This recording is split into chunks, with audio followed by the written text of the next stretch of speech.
광야 같은 인생길은 참 힘들지만 거기는 우리에게 참 많은 것을 깨닫게 합니다. 먼저는 우리 자신의 약함을 깨닫게 합니다. 모르는 것 하나 없고 못할 것 하나 없는 것처럼 생각하며 살다가도 어떤 큰 일을 당하면 내가 할 수 없는 인간이구나, 연약한 존재구나 하는 것을 깨닫게 됩니다.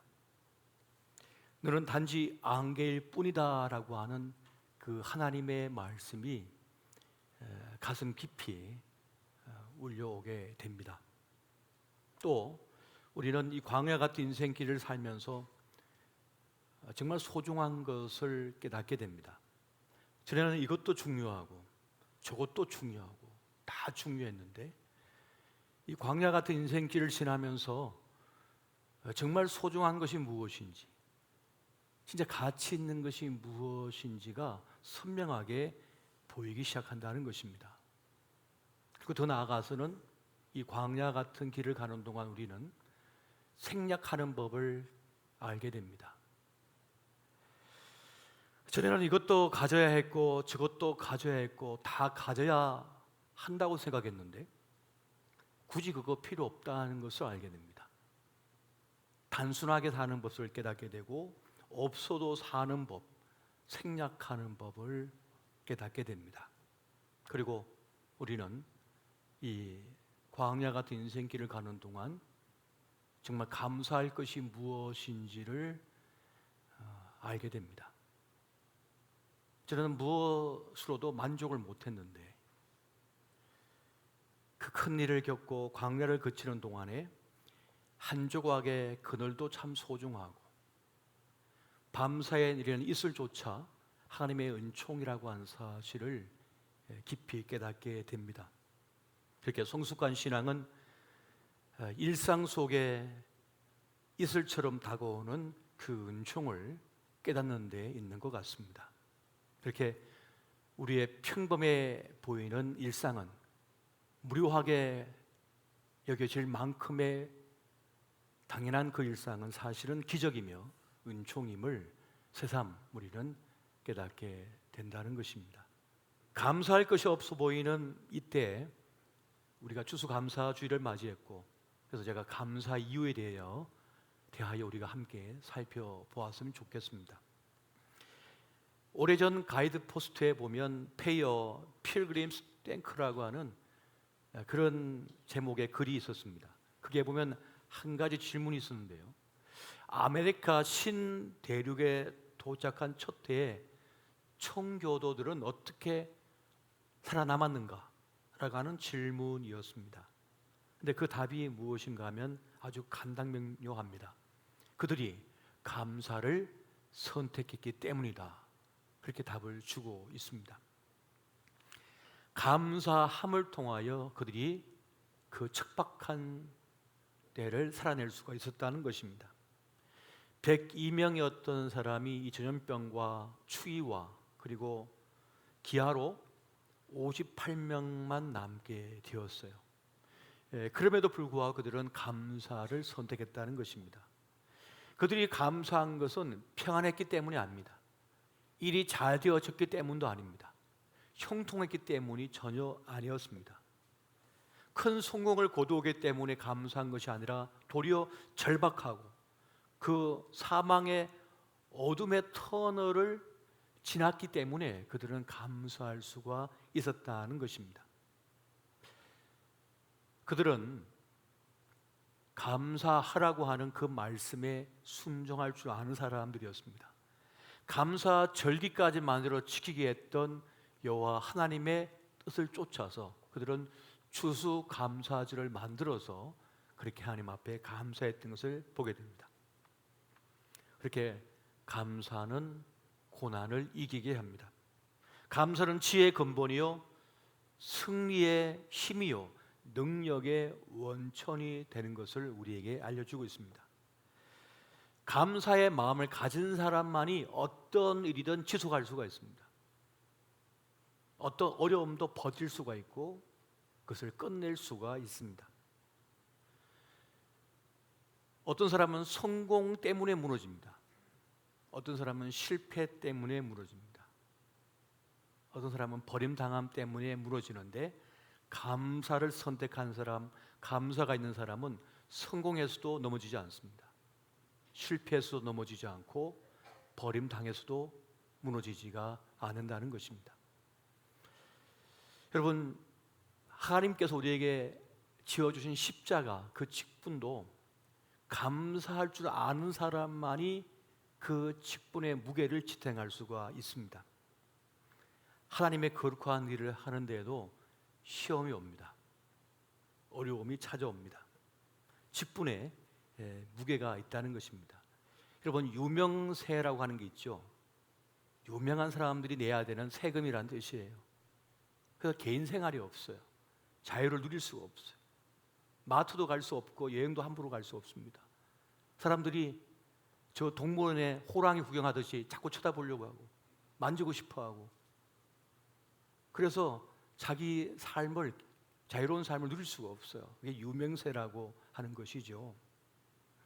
그것처럼 우리가 어떤 일을 맡았을 때 칭찬만 받을 수 없습니다. 인정만 받을 수가 없습니다. 사랑만 받을 수가 없어요. 그런 건 아예 존재하지가 않습니다.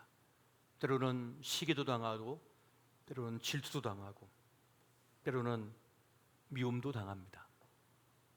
우리 예수님께서는 병든 자를 고쳐주셨고 상처 입은 영혼을 치유해 주셨으며 죽었던 자까지 살려내셨는데, 시기와 질투와 미움까지 당하시고 십자가에 못 박히기까지 하셨습니다. 그렇게 사람을 살려내신 우리 예수님도 그런 어려움을 당했는데, 우리가 무슨 통뼈라고 늘 사랑만 받고 인정만 받겠어요? 그런 일은 있을 수가 없다는 것입니다. 살다 보면 풍년도 만나고 살다 보면 흉년도 만나게 되는 것입니다.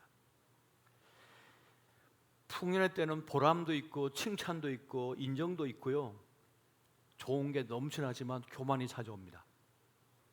또 흉년의 때는 책임 공방이 있고 비난이 있고, 그리고 열매도 없는데 낙담까지 찾아오게 됩니다. 그런데 그것을 이길 수 있는 것이 무엇이냐? 바로 감사라고 하는 것입니다. 감사의 능력은 그렇게 어떤 것이든 이겨내게 하는 놀라운 힘을 가졌습니다. 여러분, 감사는 그래서 실력입니다. 감사할 수 있는 것도 실력이에요. 감사하는 사람은 좋은 것을 머물게 합니다. 하나님의 은혜가 머물게 합니다. 좋은 사람이 곁에 머물게 합니다. 아무리 좋은 사람을 하나님께서 붙여놔서도 그를 미워하고, 그를 비난하고, 그를 조롱하고, 그를 밀어내면 그 사람을 잃어버리게 됩니다. 하지만 감사의 말이 있는 곳, 감사의 마음이 있는 그곳에서는 자석처럼 사람을 끌어당겨요. 하나님의 은혜를, 축복을 끌어당깁니다. 그래서 하나님께서 뭐라 하셨습니까? 감사한 자에게 내가 구원을 보이리라 꼭까지 말씀하시는 것을 우리가 보게 됩니다. 그리고 감사하는 사람을 사단이는 절대로 이겨낼 수가 없습니다. 감사하는 사람을 사단은 이겨낼 수가 없을 만큼 강한 능력을 가지고 있습니다. 독일의 철학자이며 무신론자인 니체가 그런 말을 했습니다. 그리스도인들이 과연 구원받은 사람들처럼 보인다면 나도 그들의 구원을 믿겠다. 근데 자기가 보니까 교회 다니는 사람들을 보니까 구원 안 받은 것 같대요. 다 지옥에 던져진 것 같대요. 불평과 불만과 원망만 하고 있더래요. 구원받았으면 기뻐하고 행복하고 막 그래야 될 텐데, 감사해야 될 텐데 그런 게 없더라는 거예요. 그러니까 그런 구원 나 안 받겠다고 니체가 공개적으로 선포까지 했던 것입니다. 주님의 은혜로 살고 구원받아 하나님의 자녀가 되었으며 영생을 가졌음에도 불구하고 감사할 줄 모르고 기뻐할 줄 모르는 그리스도 예수의 사람을 날카롭게 꼬집는 그런 말입니다. 왜 그럴까요? 왜 감사를 잃어버린 것일까요? 두 가지 이유가 있겠습니다. 먼저는 세상 풍조를 따르고 닮아가고 있기 때문에 그렇습니다. 우리 예수님을 닮아가야 되는데 예수님을 안 닮고 세상을 닮아가요. 그런 말이 있습니다. 사람은 부모를 닮는 것이 아니라 자기 시대를 닮는다. 오늘 우리 시대가 얼마나 불평과 불만이 많습니까? 만족을 모르고 끊임없이 뭔가를 갈망하면서 불평해요. 만족을 몰라요. 감사를 잃어버린 시대, 기쁨을 잃어버린 시대를 우리가 살아가다 보니까 우리 그리스도인들도 하나님의 감사까지 망각하고 불평을 따라하는 것을 보게 됩니다. 충분히 누리고 있음에도 불구하고 나는 부족하다, 분명히 얻었음에도 불구하고 나는 없다라고 말한다는 거예요. 지금 인정받고 있고 사랑받고 있지만 더 인정받고 싶고 하고 더 사랑받고 싶어 하는 거예요. 공허한 것이죠. 공허한 거예요. 인생에 허방이 있는 거예요. 그 마음에 뻥 뚫림이 있어가지고 아무리 삼켜도 아무리 물을 쏟아부어도 채워주지가 않은 거예요. 밑 빠진 독이라. 그래서 아무리 사랑해 주어도 인정을 해 주어도 만족이 되지 않는 거예요. 그리고 믿을 수가 없어요. 이 사랑을 믿을 수가 없어. 불신하는 거죠. 정말 나를 좋아하지 않을 거야. 나를 정말 인정하지 않은 걸 거야. 나를 사랑하지 않은 걸 거야. 나를 기만하고 있고 속이고 있는 것일 거야. 사랑을 받고 인정을 받고 많은 걸 누리고 있으면서도 만족을 모르는 이유가 여기에 있다는 겁니다. 영혼의 허방, 뻥 뚫린 것이 있다는 거예요. 사실 우리는 풍요로운 때를 살아가고 있습니다. 인류 역사상 지구촌에 지금만큼 풍요로운 때가 없었대요. 그런데도 우리는 여전히 배고프고 부족하다고 느낍니다. 못 먹어서 그럴까요? 너무 먹어서 문제거든요. 지금 모든 질병이, 현대인의 모든 질병이 너무 먹어서 생기는 거예요. 너무 가졌기 때문에 생기는 거예요. 너무 가지다 보니까, 과도하게 주어지다 보니까 고마운 줄 모르고 소중한 줄 모르는 것이죠. 그런데 사막에 던져놓으면 물 한 방울이 고맙습니다. 그 물 한 방울이 고마운 거예요. 여러분, 홍수 때를 만나면 비가 잠깐 멈춘 그 10분도 감사해요. 포탄 떨어지는 전쟁터 속에 던져놓으면 나 살아있음이 얼마나 감사한지 모르겠어요. 못 먹어도 괜찮고 내가 살아있는 것이 너무 감사한 거예요. 풍요롭지 않아서가 아닙니다. 그걸 깨닫지 못하기 때문이고 세상을 닮아가고 있기 때문에 그렇습니다. 또 다른 사람과 비교하기 때문에 우리는 감사할 줄 모르고 만족할 줄 모릅니다. 기뻐할 줄 모르는 거죠. 참 진리를 깨달아야만 우리는 진정한 만족 속의 기쁨과 감사를 누릴 수 있고 그리고 행복감을 느끼게 됩니다. 오늘 하박국은 이 감사의 깊은 차원을 우리에게 알려주고 있습니다. 여러분, 하박국 3장 17절 18절 말씀 우리 같이 한 목소리로 한번 보겠습니다. 자, 시작.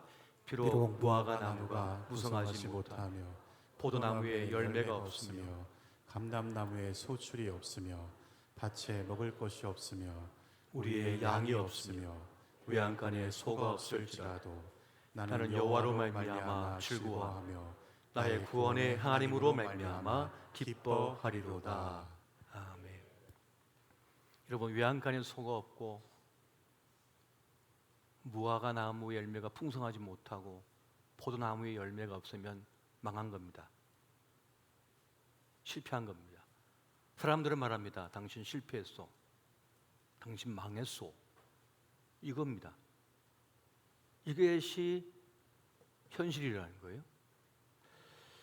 그런데 예수의 사람들은 그것 때문에 무너지지 않고 도리어 감사하고 있더라는 겁니다. 사업에 실패했고 사랑하는 사람이 떠나갔고 몸은 병들었고 내일이 보이지가 않아요. 사람들은 나를 보고 실패했다고 비웃어요. 그럼에도 불구하고 여호와로 인하여 기뻐하는 사람이 누구냐? 그리스도 예수의 사람들이라는 것입니다. 이것이 바로 하나님의 사람들의 능력이라고 말씀합니다. 느헤미야 8장 10절 하반절에 보면 이렇게 말씀합니다. 근심하지 말라. 여호와로 인하여 기뻐하는 것이 너희의 힘이니라. 여호와를 기뻐하는 것이 너희의 힘이다라고 알려주고 있다는 것입니다. 지금 하박국이 알려주는 감사, 기쁨, 행복의 이유가 여기 있다는 것이죠. 내가 죄 속에 멸망할 수밖에 없었는데 내가 죄 사함을 받았다는 것, 그리고 구원의 하나님의 자녀가 되어 천국 백성이 되었다는 이 사실 때문에 진정 감사할 수 있고 기뻐할 수 있다는 것을 말하고 있는 것입니다.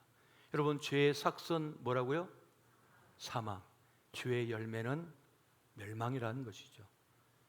늘 말씀드립니다마는 죄는 시한폭탄과 같아요. TNT 폭탄이에요. 여러분, 폭탄은요, 크든지 작든지 터지면 큰일 납니다. 집채만한 TNT 폭탄도 있고 주먹만한 수류탄이 있는데 이걸 가슴팍에 딱 가지고 살고 있어요. 그 사람이 나 멋지지, 나 얼마 훌륭하지, 대단하지 하면서 명품 옷을 입고 백을 들고 막 자랑하고 다니면 여러분 어떻게 보이십니까? 아이고, 아이고, 아이고, 저 언제 터지나? 아이고, 어떻게 사냐? 안타까워 죽겠죠. 죄가 바로 그것이라는 거예요. 지금은 좋은 것 입고 좋은 것 걸치고 있는데 그 폭탄을 가슴에 품고 있는 거예요. 그것 보고 부러워할 사람 누가 있습니까? 이것을 보는 사람이 그리스도 예수의 사람이라는 거예요. 그런데 우리는 예수의 피로 그 폭탄을 해체했어요.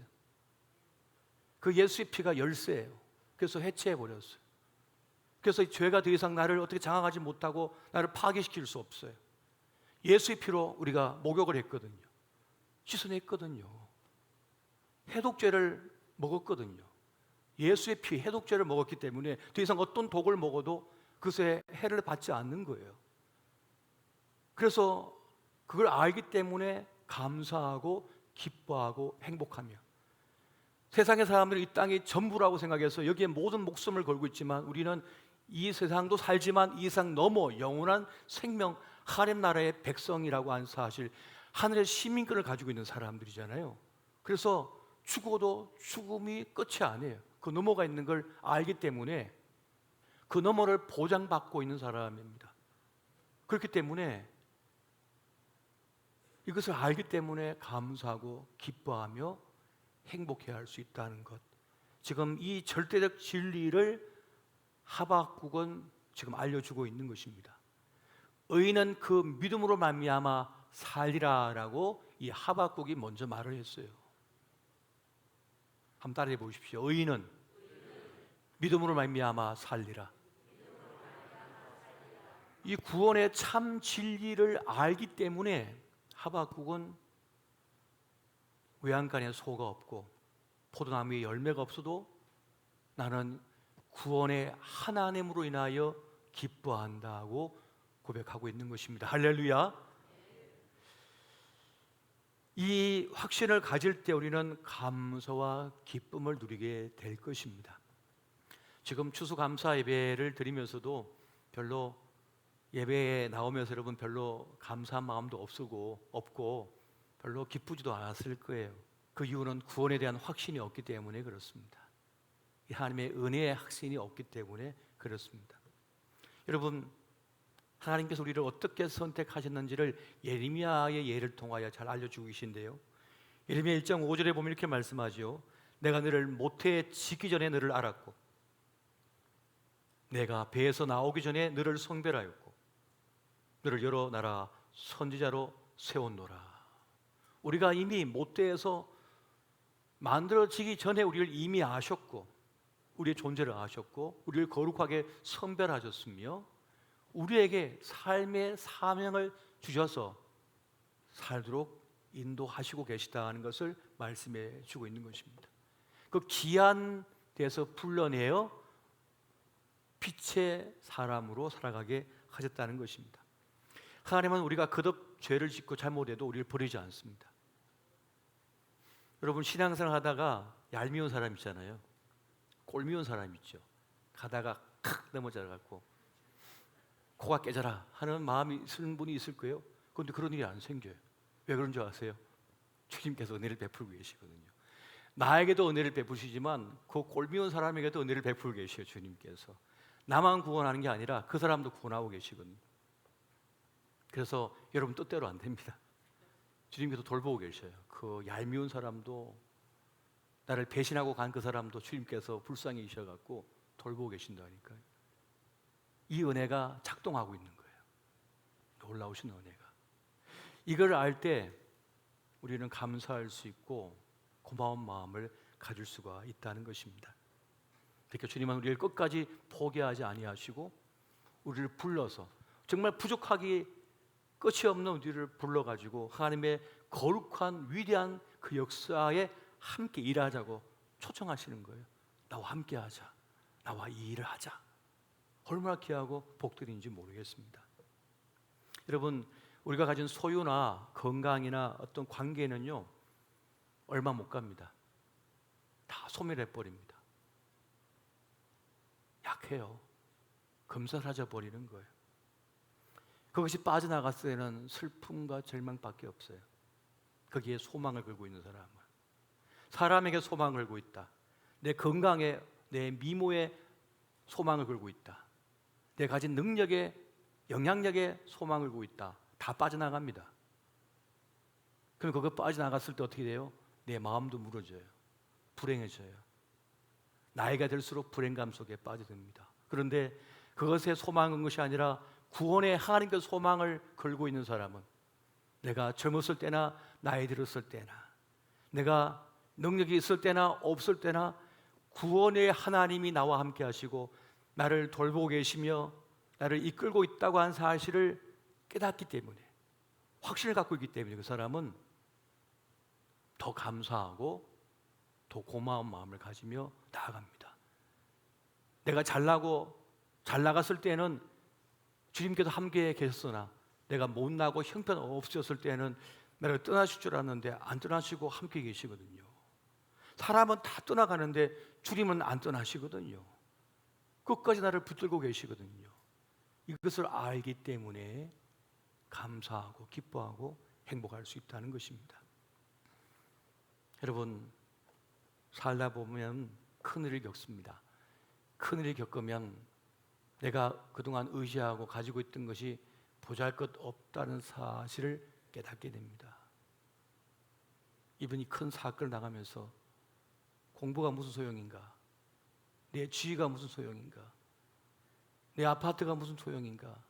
내 통장에 돈이 뭔 소용인가? 생태 같은 내 자식 지키지 못했는데 아무것도 아님을 깨닫게 됩니다.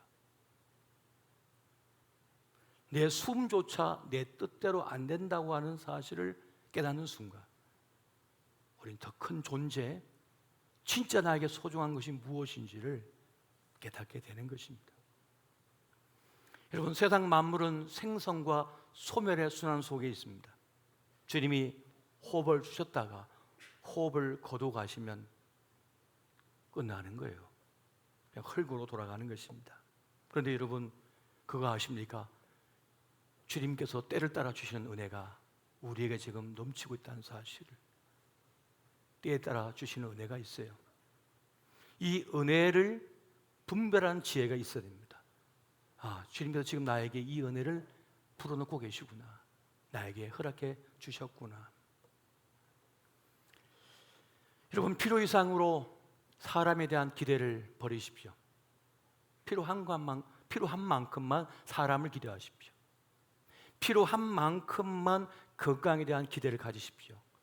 그 너머까지 건강에 대하여 기대를 가지지 마십시오. 여러분, 세상을 향한 헛된 기대를 버리고 하나님만을 바라보셔야 됩니다. 그것이 우리를 살려내는 거예요. 그거를 지금 당한 모든 장애와 어려움과 척박한 환경을 넘어서게 만들어 버립니다. 이것을 우리가 잊지 말아야 하는 것입니다. 여러분, 세월이요 생각보다 빨리 지나갑니다. 노벨 문학상을 받았던 조지 버나드 쇼가 그런 말을 했죠. 젊음은 젊은이에게 주기에 너무 아깝다. 무슨 말입니까? 젊은이들이 젊음의 가치를 모른다는 거예요. 그래서 그 젊음의 시간을 낭비한다는 거예요. 흡입한다는 거예요. 우리에게 주어진 생애의 시간이 너무 값진 것입니다. 원망과 불평, 그것으로 낭비하지 마십시오. 하루하루 주어진 생애의 날들, 시간, 이 순간은, 이 찰나의 순간들은 얼마나 소중한 선물인지 모릅니다. 그것을 받아 누릴 줄 아는 저와 여러분 되시기를 예수 이름으로 축원드립니다.